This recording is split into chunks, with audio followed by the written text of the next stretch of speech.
So kagaya nung nakita nyo sa intro natin kanina guys, meron tayong dalawang dashcam na pinakita sa inyo, yung camera A at saka camera B. Kung naghahanap ka ng magandang dashcam at nag-iisip ka sa dalawang model na yan, tamang-tama na nandito ka sa video na to. Kasi pag-uusapan natin yung dalawang dashcam ngayon. Itong DDPi Z60 Pro at itong 70Mi A800 SE. Itong 70Mi A800 SE, ito yung bagong labas ng 70Mi. So, kamusta kaya ito compared dito sa isa pang beast ng DDPi na Z60 Pro? At alin kaya sa dalawang to yung marirecommend ko para sa inyo? So, ready na ba kayo? Pag-usapan natin yung dalawang camera na to. Tara, let's roll!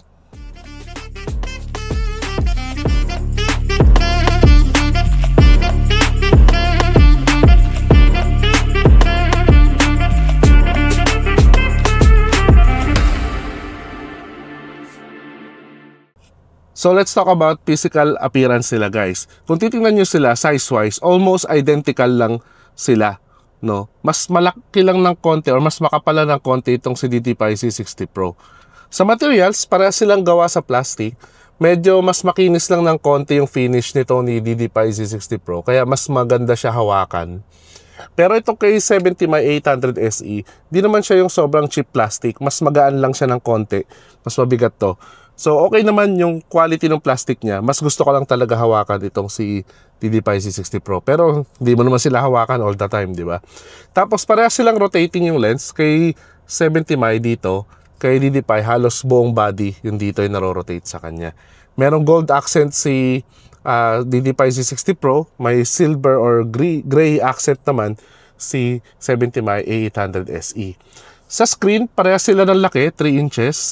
Non-touch screen sila. Merong 4 na buttons, parehas. Mas gusto ko lang ng konti yung buttons ni DDPi Z60 Pro kasi medyo sleek ng konti yung dating. Hindi kagaya kay 70Mi naka-emboss ng konti. Pero parehas yan, good quality yung kanilang screen. Kay 70Mi A800 SE, makikita mo yung dalawang Type-C na siya. Pati yung rear camera niya, Type-C na yung connection, which is good. No? Tapos nandito na rin yung kanyang micro SD slot.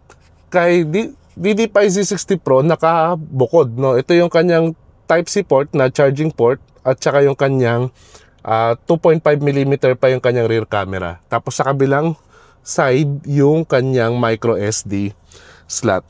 Overall, parehas okay yung build nila. Parehas maganda tingnan. At mas maliit lang ng konti yung footprint ni 70Mi A800 SE kung sa windshield nyo siya ilalagay. So, yun yung sa kanilang physical appearance, guys. So, now, pag-usapan naman natin yung kanilang specifications. So, parehas, max resolution ng camera na to ay 4K, no? Pero, pinagmamalaki ni 70Mi A800 SE yung kanyang true 4K 30 FPS. Ano ibig sabihin nun? Sabi nila, hindi raw naka-upscale sa 4K yung footage itong 70Mi A800 SE. Talagang true 4K siya. Kay DDPi Z60 Pro, di kasi nila sinabi yung true 4K. Pero sinasabi nila 4K naman talaga yung maximum resolution nito. So hindi ko lang sure, no? Field of view kay 70Mi A800 SE, 140 degrees yung max field of view niya. Kay DDPi Z60 Pro, 135 degrees lang. So slightly wider na konti ang nakukuha nito ni A800 SE. Sa aperture, dito tayo medyo kaabang-abang. Bakit? Kasi kay DDPi Z60 Pro, ang kanyang aperture ay f1.8. Meron siyang tinatawag na Night VIS technology, na AI technology ng DDPi Z60 Pro para sa night footages. So, maasa tayong malinaw yung kuha niya. Pero, dito kay 70Mi A800 SE, f1.55 yung kanyang aperture. So, physically speaking, aperture pa lang, mas marami nang nakukuha na light o pumapasok na light dito kay 70Mi A800 SE. Tapos, meron silang tinatawag na Super Night Vision. Ito yung proprietary software algorithm ng 70Mi A800 SE para mas pagandahin pa yung footage sa gabi. So, isipin nyo na, mas malaki na yung aperture niya, mas maliwanag na siya dapat sa gabi, pero dinagdagan din ng 70mm ng Super Night Vision. So yun yung kanilang pagkakaiba sa specs. So pag-usapan naman natin yung similarities nila. Parehas silang may 3 inches na touchscreen, parehang may GPS to, parehas super capacitor yung kanilang battery, parehas silang may loop recording, parehas silang may voice control, at parehas din silang may 24 hours parking surveillance capability through hardwire kit. So meron silang compatible sila parehas sa mga proprietary nila na mga hardwire kit. Si A800 SE, hindi ko lang alam kung hindi na-disclose ng 70mm, pero wala pa siyang support for now sa 4G hardwire kit. Ito, meron. Si DDPi Z60 Pro, meron silang 4G cloud box. So kung gusto mo ng remote viewing, sure ako, pwede dito kay Z60 Pro. Parehas silang may Wi-Fi para sa pag-transfer ng files from your camera to your app. Parehas silang mabilis kasi naman ito may turbo boost technology si DDPi Z60 Pro. Pero si 70mm A800 SE meron siyang Wi-Fi 6 technology. So slightly faster yung pag-transfer mo ng footage kay 70mm A800 SE compared dito kay DDPi Z60 Pro. Parehas din silang merong emergency recording capability. Pero pinagmamalaki ni 70mm A800 SE meron siyang buffered emergency recording. Ano ibig sabihin nun? Ibig sabihin, kakapture niya yung up to 3 minutes na footage before yung accident o before yung banggaan, and then 30 seconds after nung banggaan, isi-secure niya yung footage na yun para may makuha ka talaga ng mga important details na kailangan mo to file sa insurance or to dispute yung kaso mo, di ba? So ang ganda, di ba, ng buffered emergency. Isa pa, parehas silang merong HDR o High Dynamic Range. Kaya ang ganda ng kulay dapat nalalabas parehas dito. Ang pinagkaiba lang ni A800 SE is hardware level yung kanyang HDR. Ibig sabihin, slightly better yan compared sa software level na HDR nito ni DDPi Z60 Pro. Tapos guys, dagdag ko rin pala sa apps nila sa 70mm at saka sa DDPi. Parehas okay. Actually, parehas nilang pinag-aralang mabuti talaga na magbigay sa atin ng napakagandang app. Kasi very intuitive, very responsive yung kanilang mga apps at talagang napakadaling mag-download ng footage, pati connect sa camera.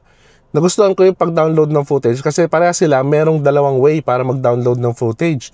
Through timeline or per file naman. Kaya very flexible kung paano mo gusto mag-download ng footage sa mga cameras na to.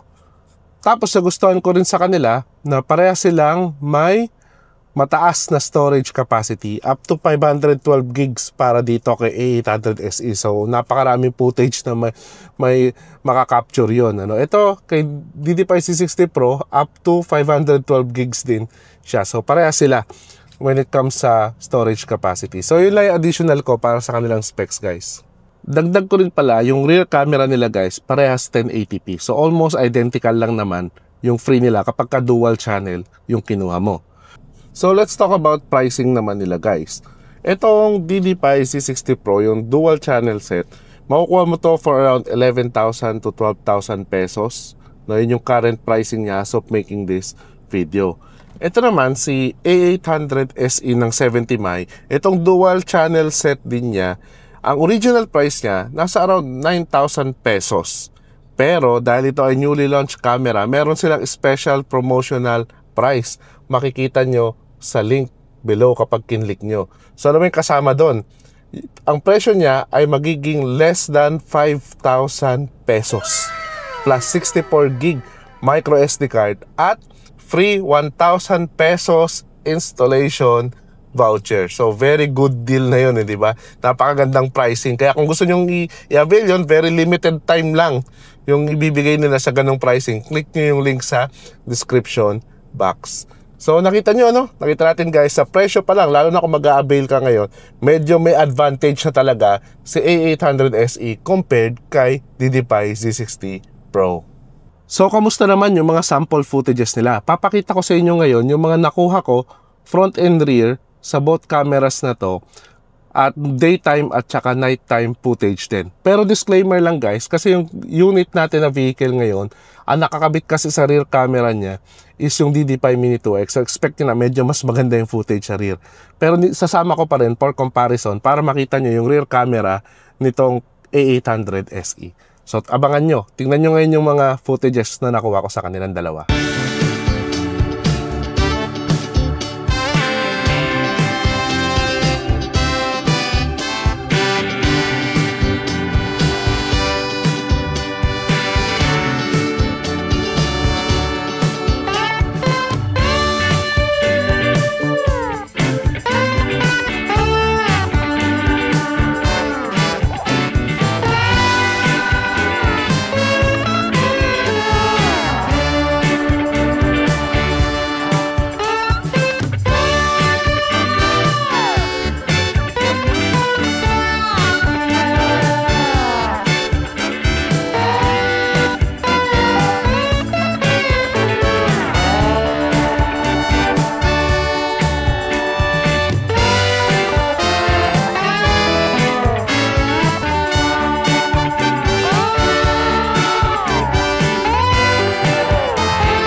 So, pag-usapan naman natin yung mga nakuha nating footages sa kanila, sa dalawang camera na to. So, sa daytime footage guys, nakita naman natin, parehas okay sila. Talagang pinakita nila na malinaw kasi 4K nga naman yung maximum resolution ng dalawang camera na ito. Kaya parehas naman kayo talagang masasatisfy sa footage nila. Napansin ko lang, medyo soft lang ng konti yung looks ng kuha ni Z60 Pro compared dito kay A800 SE. So overall, mas gusto ko yung mga nakuwang shot ni A800 SE. Talagang true clarity yung nakuha niya. Mas crisp, tsaka mas malinaw yung mga details. Although pares naman makukuha yung details, napansin ko lang, mas malinaw lang yung mga plate numbers at tsaka yung mga important details dito kay A800 SE sa morning. Mas natural din yung pasok ng lights niya kasi nga, hardware level yung kanyang HDR. Sa rear camera naman, okay na okay din yung footage nila parehas. Makikita niyo naman, kayang sumabay nung rear camera sa morning ng A800 SE, kahit 1080p lang to, sa 2K resolution ni DD5 Mini 2X. So, kaya niya makipagsabayan when it comes to that. Ngayon, sa night footage naman, dito medyo nagkakaroon na ng gap itong dalawa. Totoo, maganda yung shot ni Z60 Pro kasi meron naman talaga siyang AI technology para i-improve yung footages. At kung ako tatanungin nyo, satisfied din naman ako talaga sa Z60 Pro. Pero nung nagulat ako sa shot ni A800 SE, although hindi naman masyado kasi nga mas malaki nga yung kanyang aperture compared kay Z60 Pro, pero nakita nyo naman talaga guys sa footage, talaga napakalinaw nung kuha ni A800 SE. Parang mas gusto ko yung night vision algorithm nila compared sa Night VIS AI technology ng Z60 Pro. Captured lahat ng details, kahit medyo dumilim yung paligid, okay na okay pa rin yung nakukuhang shot nitong A800 SE. Captured mo lahat ng important details. Dito kay Z60 Pro, medyo nahihirapan na siya when it comes sa sobrang dilim. Pero ito, okay naman kay A800 SE. Kaya talaga medyo na-surprise ako, no, na okay yung mas better itong A800 SE sa gabi compared dito kay Z60 Pro. Sa rear camera naman, kita nyo naman, syempre ang DD5 Mini 2X talagang slightly better yan sa gabi kasi subok na yan. The night nga yan eh. Pero kaya pa rin makipagsabayan nung rear camera nung A800 SE. Hindi naman siya papahulin. Makakapture pa rin niya yung mga important details na kailangan mo sa rear camera ng iyong sasakyan. Yun nga lang, talaga mag-i-struggle siya when it comes kapag sobrang dilim na nung paligid. Pero kapag meron pa namang light kahit papano or may headlight yung nasa likod mo, kayang-kaya naman nung rear camera nito. So, after natin makita lahat ng pwedeng makita sa dalawang camera na to, alin sa dalawang to yung marirecommend ko sa inyo? Well, kung kayo ay fanatic talaga ng DD5 at gusto niya ng medyo premium yung itsura ng konti, at kung may budget kayo, go for DD5 C60 Pro. Pero, kung gusto nyo ng overall better performance, mas cheaper, at same lang naman sila ng mga tech features, go for 70 A800 SE. For me, mas maganda yung quality nito compared kay DD5 C60 Pro. Walang halong biro yun guys. Kita nyo naman kanina. Talaga mas maganda yung quality niya. Tapos mas mura pa siya ng medyo malayo ng konti. Lalo na kung i-avail nyo yung kanilang promo price ngayong launch event nila. So, mas sulit ang A800 SE. So, para sa akin guys, kung naghanap kayo ng affordable na true 4K definition na camera, ito marirecommend ko sa inyo. Anyway, kung gusto nyong mabili yung mga cameras na to, ilalagay ko naman yung link sa description at saka nakatag naman sila sa video na to. So talagang drive smarter, drive safer with 70 A800 SE, your everyday road companion.